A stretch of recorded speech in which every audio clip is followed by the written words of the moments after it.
Well, hello there, my friends. Chris Marcus here with you for Arcadia Economics on Valentine's Day. So happy silvery Valentine's Day to everybody out there, and hope you're having a wonderful afternoon with your loved ones. And for the single folks out there, you can maybe cuddle up with an ounce of silver somewhere. Obviously, I know there's been a lot of serious things going on that we've all been talking about and reporting on in the recent weeks. So today we'll change things up a bit.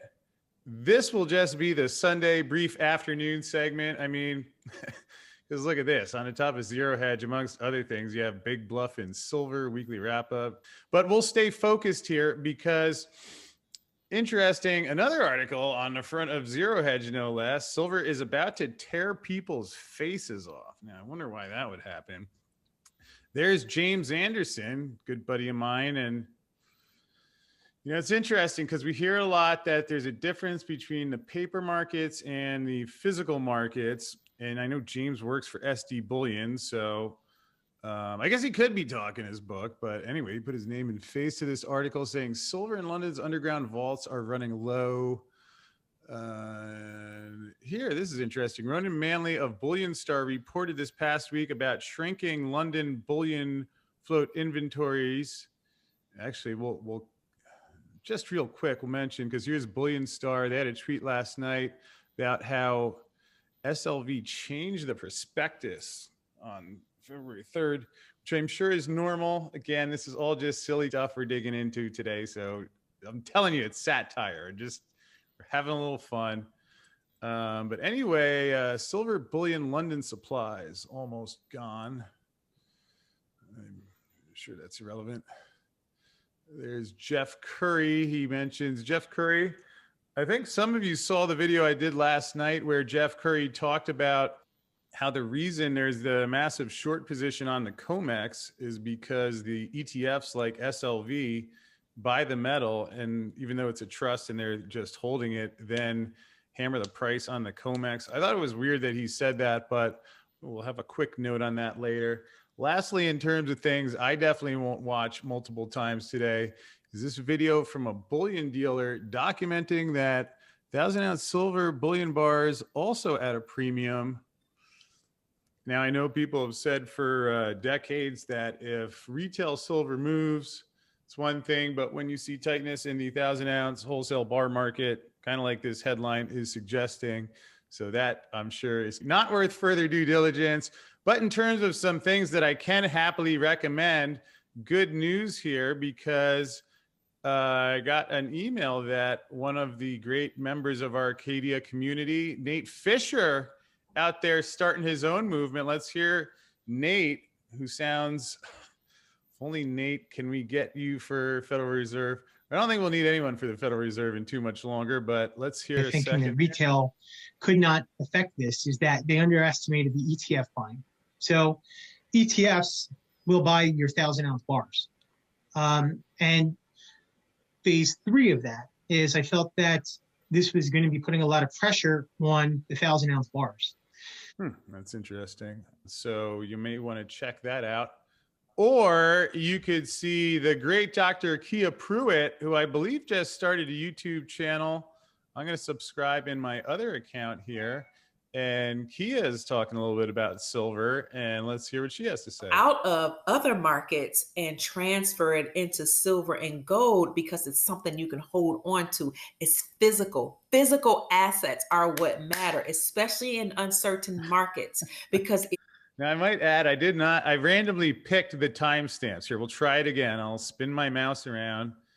I did not tell her to say anything about physical metal or that being important. Let's try 1823. Value of silver if we hadn't been taken off the silver standard. That same debt clock will tell you that the real value of gold is, I think it's like, what's it, $34,000 an ounce. That's surely conspiracy theory that if anyone actually did the fraction of how many dollars are outstanding and how much gold or silver is outstanding, the numbers, of course, they wouldn't be anywhere in that category. So we'll carry on. Okay, and those are also supported by all of this stuff about the gold and the silver. So it may be that at the end of this month, there's some kind of a crisis within the gold and silver market within those 3 days, which maybe there's some kind of options delivery. I don't follow that kind of stuff. Options delivery. I wonder who would follow options delivery in silver again. That's, all the things to do on the planet. Play basketball, learn the guitar. So why would anyone look at options, especially if the same guy who just said that on Sunday, January 31st said, by the time you wake up tomorrow, it won't be the silver squeeze, it'll be the silver crisis. I believe you said that sometime right around here.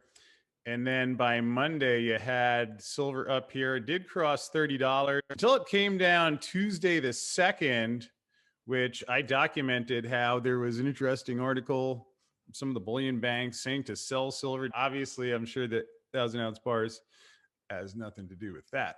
So on to other things. Let's take another look at the Twitter feed here, because I mentioned that after seeing about, at least even just in the ETFs alone, 10% of the annual supply go in over 3 days while the price went up and then down 10%. Interestingly, the day after that, the SLV prospectus was changed. They added this on. So let's see here. So here's Sunday night. That's January 31st. Spikes up on the open. By Monday, First Majestic's at $25 while silver is near 30, which, that was the night Andy Scheckman and I did a call on Jean-Claude's Beyond Mystic channel. Andy showed, before we started, the list of phone numbers and names that he still had to call back. It was a couple pages long. It was about 8 p.m. in the evening. And here's February 2nd there, right before JP Morgan puts out their sell report, which didn't mention the ETF buying, which they're the custodian for, or the physical market panic buying that multiple dealers are on record, clearly using that term. And anyway, so the price just fell down here, and most likely a coincidence that the day after SLV changed the prospectus to say it is possible that authorized participants may be unable to acquire sufficient silver that is acceptable for delivery to the trust for the issuance of new baskets due to limited then available supply. Let's see. If authorized participants are unable to acquire sufficient silver acceptable for delivery to the trust for the issuance of new baskets due to a limited then available supply coupled with surge in demand for the shares, in such circumstances, the trust may suspend or restrict issuance of the baskets. So anyway, we'll just move on from these silly things. Lastly, just in case you didn't catch it last night, here is Jeff Curry of Goldman Sachs talking about how the ETFs are shorting COMEX contracts to hedge something that they're just the custodian of, and doesn't mention anywhere in the prospectus why they would hedge. I haven't figured that out yet, but I'm going to keep research today. Let's take a look, because Jeff has changed his opinion, or there's something different about the guy. So here is that clip. In terms of thinking about how are you going to create a squeeze, the shorts are the ETFs. The ETFs buy the physical, they turn around and they sell on the COMEX. Which is certainly an unusual thing for one of the authorized participants of the trust to say, but just to make sure that I was indeed looking at the correct Jeff Curry, went to Google here, and in case you want to see, now this is interesting because like in inequity. Here's Jeff. I don't know if it's the stress of being a bullion banker for one of these mega banks, but this is 2014. Sachs, through the Global Markets Institute, published a piece focusing on the potential for the Anyway, there are the latest comments from Jeff. And again, I just wanted to have some fun, help people smile, take a break from the real serious stuff in silver on a Sunday afternoon. So hit the subscribe button, hit the notification bell, and I will see you again soon.